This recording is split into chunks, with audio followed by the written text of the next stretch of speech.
তো বন্ধুরা, দ্বিতীয় যে ভিডিওটা আমি নিয়ে এসেছি, প্রথম পার্টটা যারা দেখোনি দেখে নেবে। এই সিআরটি টিভি মানে রিপেয়ারিং বা এই টিভির যাবতীয় মানে যে বিষয়গুলো থাকে কোনো সমস্যা হলে সেইগুলো তোমরা 100% ঠিক করতে পারবে যদি আমার এই ক্লাসগুলো তোমরা করো।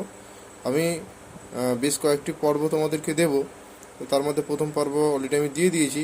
এই সিআরটি টিভির মার্কেট যদিও এখনও সেরকম নেই, কিন্তু এখনও গ্রামাঞ্চলের দিকে এই টিভির এখনও প্রচলন আছে। কারণ এই টিভি মানুষ আবার ঘুরে ফিরে যাদের পুরোনো টিভি ছিল সেইগুলোকে রিপেয়ারিং করে সেগুলোকে চালাচ্ছে। কারণ এখন যে সমস্ত এলইডি এলসিডি যা পেপারসের দাম, সেই জন্য এই টিভিগুলোর উপর মানুষ আগে ডিপেন্ডেন্ট ছিল। এই ডেটা শিট বা এই যে ডায়াগ্রামে এই বোর্ডটি বানানো হয়েছে, এটা এলজি টিভির একটা সিআরটি, হ্যাঁ, সিআরটি বোর্ড। তো এরকম বেশিরভাগ বোর্ডের একই ডেটা শিট নাও হতে পারে, কিন্তু প্রসেসগুলো যেমন এই এসএমপিএস সেকশন, যেটা পাওয়ার সেকশন বলা হয়, তারপরে এই এখানে এতগুলো যে সেকশন আছে। আমি এসএমপিএস সেকশনটা কেন বললাম, শুধুমাত্র এসএমপিএস সেকশনটা এই কারণেই বললাম যে এই সেকশনটি বেসিক্যালি প্রবলেমটা বেশি হয়। তো আমি কথা বাড়াবো না, আমি দ্বিতীয় ভিডিওটা তোমাদের ইম্পর্টেন্ট ব্যাপারগুলো নিয়ে তোমাদের কাছে আমি তুলে ধরার চেষ্টা করব। যে প্রথমে একটা টিভি ডেড হলে কোন সেকশনটা প্রথম আমাদেরকে দেখতে হয়, পুরোপুরি থিওরি এবং প্র্যাকটিক্যাল নিয়ে আমি তোমাদের কাছে আলোচনা করছি বাংলাতে, পুরোপুরি বাংলাতে। গ্রামাঞ্চলের ছেলেরা যারা মেকানিক হওয়ার চেষ্টা করছে সিআরটি টিভি, তারা কিন্তু অনায়াসে এগুলো শিখে বা তোমরা বিভিন্ন বাড়িতে গিয়ে কিন্তু হোম সার্ভিস দিতে পারবে বা দোকান করতে পারলে তোমরা কিন্তু আরামসে এই সিআরটি টিভি তোমরা আরামসে বাগাতে পারবে। ঠিক আছে? তো সেকশনগুলো তো ফার্স্ট তো জানতে হবে। আগের যে ভিডিওটা দিয়েছিলাম কিছু জিনিস আমি বলেছি, তো তারপর আমি আরেকবার রিপিট করে দিচ্ছি। আগের ভিডিও যারা দেখোনি তবু একবার দেখে নেবে, তবু রিপিট করে দিচ্ছি। এখানে পাওয়ার সেকশন ঢুকছে, পাওয়ার সেকশন ঢুকে কোথায় যাচ্ছে? এমওবিতে যাচ্ছে। প্রথম পাওয়ার সেকশনে যাওয়ার পরে প্রথমে এমওবিতে যায় না, প্রথমে যে ফিউজে দেয়। এই ফিউজ দেখতে পাচ্ছি, ফিউজটা খোলা আছে। আমি উল্টো দিকে লেআউটটা আমি দেখাচ্ছি। এটা ফিউজ, ঠিক আছে? এই ফিউজ থেকে কোথায় যায় না, এই সুইচে যায়। সুইচে যাওয়ার পর কোথায় যায়? সুইচ যাওয়ার পর এই এমওবিতে যায়, ঠিক আছে? তারপর হচ্ছে এই ক্যাপাসিটার হয়ে নয়েজ ক্যাপাসিটার, মানে যেটা কারেন্টের যে নয়েজ থাকে না, ঠিক আছে, ভোল্টেজের, সেই নয়েজটাকে ফিল্টার করে রেজিস্ট্যান্স ফায়া হয়ে এখানেতে ইএমআই ফিল্টার, ঠিক আছে? তারপরে এনটিসি হয়ে তারপরে কোথায় আছে? ব্রিজে আসে, ব্রিজ থেকে ক্যাপাসিটার। এইভাবে এই পাওয়ার সেকশনটা কিন্তু কি হয় না অপারেট হয়। তোমাদেরকে আমি উল্টিয়ে দেখাচ্ছি, তাহলে কিন্তু জিনিসটা বুঝতে পারবে। এটা পাওয়ার সুইচ, দেখো পাওয়ার সুইচে এইদিকে হচ্ছে কি না, এইদিকে হচ্ছে আমরা এসিটা ইন করতে হয়, ঠিক আছে? এসি ইন করতে হয়। তো এটা ফেজ নিউট্রাল যদি ধরা হয়, ঠিক আছে? আর এটা হচ্ছে ফিউজ, ফিউজটা খোলা আছে, ডাইরেক্ট করা আছে এটা। তাহলে এই সেকশনটা দিয়ে কোথায় কোথায় যাচ্ছে দেখো, লেআউটগুলো কিন্তু একটু বুঝতে হবে, ঠিক আছে? তাহলে এটা যদি ফেজই হয় আর এটা যদি নিউট্রাল হয়, দেখো পরপর স্টেপ বাই স্টেপ। প্রথমে যাচ্ছে এমওবি, এই সবুজ কালারের যে এমওবিটা থাকে, ঠিক আছে? পরপর স্টেপ বাই স্টেপ উপরের দিকে যেমন দেখালাম আর কি, ওই পরপর স্টেপ বাই স্টেপ হয়ে যে তারপরে ইএমআই ফিল্টার হয়ে, ঠিক আছে, দেখতে পাচ্ছ? এখান থেকে এনটিসি হয়ে তারপরে কোথায় যাচ্ছে? এখানে হয়ে এই ব্রিজ রেকটিফায়ারে যাচ্ছে। এই লেআউটগুলো একটু জানতে হবে, হ্যাঁ। এইগুলো তোমরা যদি না জেনে থাকো, একবার দুবার দেখবে, ঠিক আছে, যে কোন সেকশনটা কোন দিকে যাচ্ছে। এবং এই সেমিকন্ডাক্টরগুলো সম্বন্ধে একটু আধটু জানতে হবে। প্রথমে যারা কিছু জানো না তারা কিন্তু এটা বুঝতে পারবে না। তো তোমরা প্রথম সেমিকন্ডাক্টরগুলো জানবে এবং লেআউট সেকশনগুলো কোন দিক থেকে কার কার পাস হচ্ছে সেইগুলোকে জানতে হবে। এই সেকশনটা তোমরা যদি একটু শিখে নিতে পারো, মোটামুটি টিভি বেশিরভাগ সমস্যাটা হয় কিন্তু এই পাওয়ার সেকশনে। তারপরে ছবি আসা না আসা, আদার্স যেগুলো প্রবলেম আছে সেইগুলো তো অনেক দূরের ব্যাপার, কিন্তু বেশিরভাগ সমস্যাটা কিন্তু এই জায়গাটার হয়। কোনো টিভি যখন ডেড হয়ে যায়, পুরোপুরি ডেড, তো যখন আমরা ফিউজ লাগাচ্ছি ফিউজ উড়ে যাচ্ছে, পুরোপুরি টিভি একদম পুরোপুরি ডেড। তো ডেড কারণটা হচ্ছে এই পাওয়ার সেকশন, এটা এসএমপি সেকশন বলে। তাহলে এখানে এই কয়েকটা কম্পোনেন্ট, কয়েকটা নয় বেশ কয়েকটা কম্পোনেন্ট যদি আমরা একটু শিখে নিই, তাহলে কিন্তু আমরা টিভিটাকে অন করে দিতে পারবো। ঠিক আছে, তো এই সেকশনটা তোমাদেরকে আমি ডিটেলস যদি আরও বলি, তো তোমরা দেখতে পাচ্ছ যে এই সেকশনগুলোর কাজ হয়েছিল এই বোর্ডটার। হ্যাঁ, তো এই বোর্ডটার কাজ একবার নয় 2-3 বার হয়েছিল। তো এই বোর্ডটার মেন যে সমস্যা ছিল পাওয়ার সেকশনে, তো পাওয়ার সেকশনে এই সমস্যাগুলো বিশেষ করে এই সেকশনগুলো তোমরা যদি একটু জেনে যাও তাহলে কিন্তু এটা রেডি করে নিতে পারবে, যে কোনো বোর্ডকে তোমরা রেডি করে নিতে পারবে। এবার আমি বোর্ডটা সোজা দেখে এটাকে আমি ঘুরিয়ে দেখানোর চেষ্টা করছি তোমাদেরকে। তো মোটামুটি এনটিসি হয়ে মুভ হয়ে ব্রিজ হয়ে মেন যে ক্যাপাসিটার ফিল্টার, এখানেতে ভোল্টেজটা স্টোর হয়। ঠিক আছে, এই ব্রিজের মাধ্যমে ডিসি ভোল্ট এটা স্টোর হয়।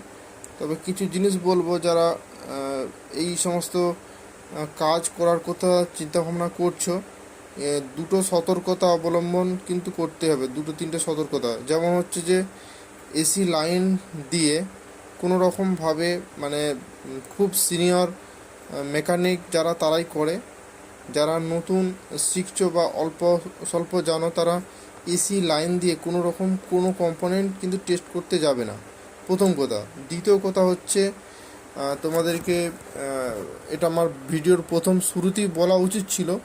তো যারা ভিডিওটা প্রথমে দেখেছো তাদেরকে আমি বলবো যে এটা তোমরা অনেকেই জানো, এই যে ফ্লাইব্যাক ট্রান্সফর্মারটা দেখতে পাচ্ছ, এই ফ্লাইব্যাক ট্রান্সফর্মারটা অনেকে ইএসটি বলে।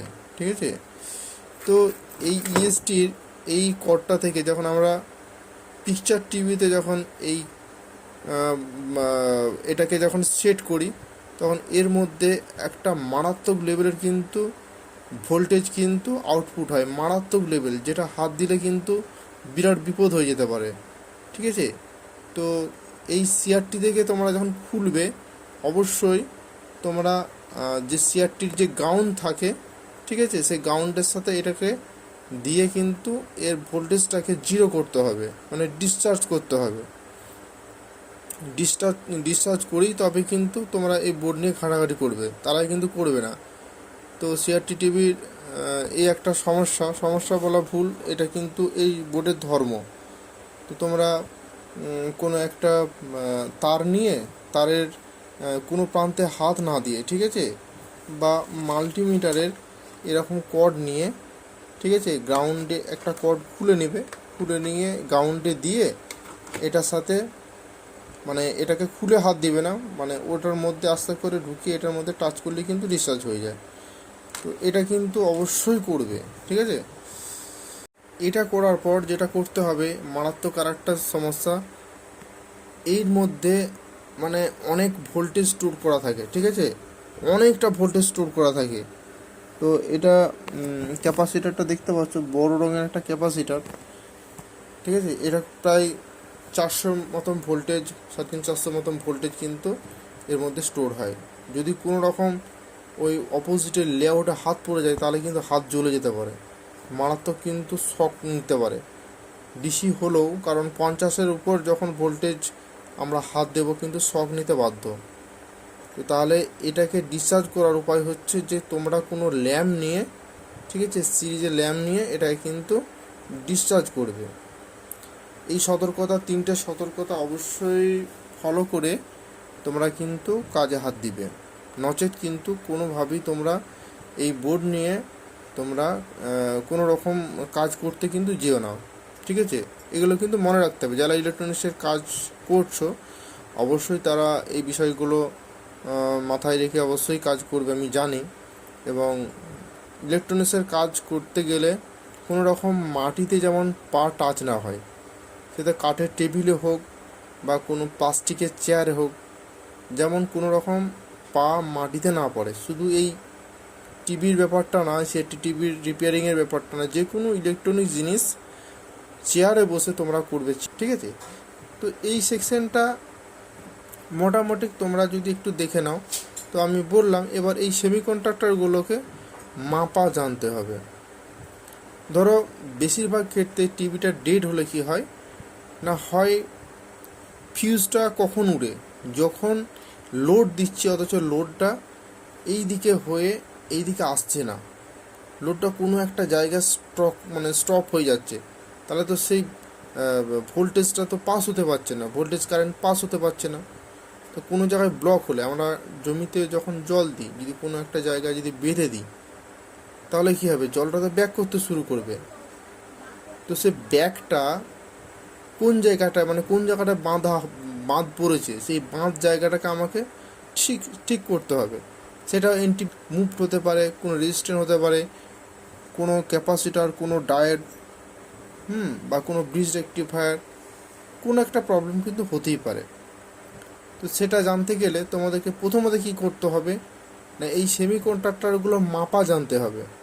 যারা মানে প্রফেশনাল, যারা মিস্ত্রি, তারা কিন্তু মানে বোর্ডেতে লাইন দিই কিন্তু তারা বলে দেয়, মেপে মেপে তারা দেখে নেয় কোন সেকশনটায় কত ভোল্টেজ পাস করছে। কারণ এই সেকশনে কত ভোল্টেজ, তোমাদেরকে যদি বলি যে এই এসএমপিএস যে সেকশনটা, ঠিক আছে, কটা স্টেজে, এই যে এতগুলো পার্ট আছে, এই পার্টগুলোতে কত ভোল্টেজ কাকে কত দিতে হবে, সেটা কিন্তু এখান থেকে সিলেকশন হয়। তাহলে সেই সেকশনগুলো যদি কেউ মাপতে জানে, তাহলে কিন্তু তার এই রিপেয়ারিংয়ের অনেকটাই তার হাত আছে ভালো। আর যারা জানে না, তাদেরকে কোন সেকশনে কত ভোল্টেজ পাস হয় সেটা কিন্তু জানতে হবে। এবার আমরা শিখবো সেই জায়গাটা, কিন্তু তার আগে আমি এই পুরো বোর্ডটাকে কভার করবো আগে, কোনটা কোন সেকশন। এটা এসএমপি সেকশন হলো, এবার এই সেকশনের পাওয়ারটা কোথায় যাচ্ছে, কোন স্টেজ যাচ্ছে, এখান থেকে কি পুরোপুরি ছড়িয়ে যাচ্ছে না, পরপর স্টেপ বাই স্টেপ এই দিক থেকে হয়ে হয়ে হয়ে এই দিক থেকে হয়ে এদিক থেকে হয়ে পাস হয়ে এই দিকে আসছে, ঠিক আছে। এই দিক যাক, এরপর যেটা বলবো আমি, একটা দেখো এক্সটার্নাল একটা পাওয়ার সেকশন দিয়ে আছে। এটা এই এসএমপিএস এর সমস্যার জন্য সবসময় এসএমপিএস ঠিক করা যায় না, লাস্ট স্টেজ যখন চলে যায় তখন এরকম এক্সটার্নাল পাওয়ার সেকশন পুট করতে হয়। সেটা পরে আসছি, অত ডিটেলসে গেলে প্রথমেই ভয় খেয়ে যাবে। আগে কোন সেকশনটা কী কাজ সেটা একটু জেনে নিই, বা কাজটা নয়, মানে কোন সেকশনটা কী সেটা জেনে নিই। আমি জাস্ট এসএমপিএস এর ব্যাপারটা একটু বুঝিয়ে বললাম আর কি, সেমিকন্ডাক্টরটা কোন দিকে কী যায়। এরপরে আমি কোনটা কোন জিনিস সেটা বলে দিই, কোনটা কোন সেকশন। এটা হচ্ছে যদি 1 নম্বর সেকশন হয়, পাওয়ার সাপ্লাই সেকশন এটা। দ্বিতীয় সেকশন হচ্ছে হরাইজন্টাল আউটপুট ট্রানজিস্টর, এটা হচ্ছে হরাইজন্টাল আউটপুট ট্রানজিস্টর সেকশন। এটা কি সেকশন, এটা হচ্ছে ফ্লাইব্যাক, যেটা আমরা অনেকে ইএসটি বলি, এটা ফ্লাইব্যাক ট্রান্সফরমার। এর কাজ কি পরে আসছি। তারপরে আছে ভার্টিক্যাল সেকশন, এটা হচ্ছে ভার্টিক্যাল সেকশন। এর মধ্যে কিন্তু ঢুকবে না, কারণ এটার মধ্যে দেখো পুরো মার্কিং করা আছে পাওয়ার সেকশনের জন্য আলাদা, এটা আলাদা। তাহলে ভার্টিক্যাল সেকশন এটা। তারপরে এটা হচ্ছে কি RGB সেকশন, ঠিক আছে, RGB সেকশন হলো। এবার 6 নম্বর যে সেকশনটা দেখো, এখানে একটা আইসি আছে, দেখো দেখতে পাচ্ছ আইসিটা, এটাকে জঙ্গল আইসি বলা হয় বা মেন আইসি, ছোট আইসি। দেখো এর মধ্যে প্রচুর প্রোগ্রাম দেওয়া আছে। এইটা হওয়ার পর দেখো, তারপরে দেখো এখানে একটা প্রসেসর, যেটা মানে একটা আইসি আছে, যেটা হচ্ছে সাউন্ড, যেটা আউটপুট হয় অডিও সেকশন যেটা। তো এই অডিও সেকশনের কাজ প্লাস এর মধ্যে অনেকগুলো কাজ কিন্তু আইসিটা করে, ঠিক আছে। আর এটা তোমরা জানো যে এটা অনেকে টুনার বলা হয়, টুনার সেকশন, ঠিক আছে। আর এইটা দেখো, যেটা আমরা সিগন্যাল ইন করি, ঠিক আছে, audio video signal input output নিই, দেখতে পাচ্ছ। তো বেসিক্যালি এই জিনিসগুলো থাকে। এরপর এর মধ্যে অনেক এবং একটা আইসি আছে। এরকম প্রচুর দেখো ছোট বড় আইসি আছে, ঠিক আছে, ট্রানজিস্টার আছে, আরও ইত্যাদি ইত্যাদি বহু জিনিস থাকে। তো বা জিনিস আছে তোমরা দেখতে পাচ্ছ। আমার যদি বোঝানোর কোনো ভুল থাকে তোমরা একটু মানে কথাগুলো হয়তো দুবার রিপিট হয়ে যাচ্ছে, একটু তোমরা বুঝে নিবে, মানে একটু জিনিসটাকে মানিয়ে নিবে। কারণ দেখো আমি তো আর প্রফেশনাল টিচার নয়, আমি এই সমস্ত সার্কিট বোর্ড আমার ছেলেবেলা থেকে নিয়ে আমার এইসব কাজ। তো তারপরে এর ডাটা শিট ডায়াগ্রাম অনেক কিছু দেখি কিন্তু তোমাদেরকে ভিডিওগুলো দিচ্ছি, তোমাদের এগুলো অবশ্যই সবার কাজে লাগবে। এরকম প্রত্যেকটা সেকশন আছে, প্রত্যেকটা সেকশন তোমাদেরকে আরও ভালোভাবে আমি পরের পার্টে বুঝাবো। ভিডিওটা অনেকটা লম্বা হয়ে গেল। নেক্সট ভিডিওতে আমি এবার এই সেকশনটার পর এই সেকশনটার কী কাজ এবং এটার মধ্যে কি কি হয় না হয় সেগুলো তোমাদেরকে পরের ভিডিওতে তোমাদেরকে বলবো, 3 নম্বর ভিডিও।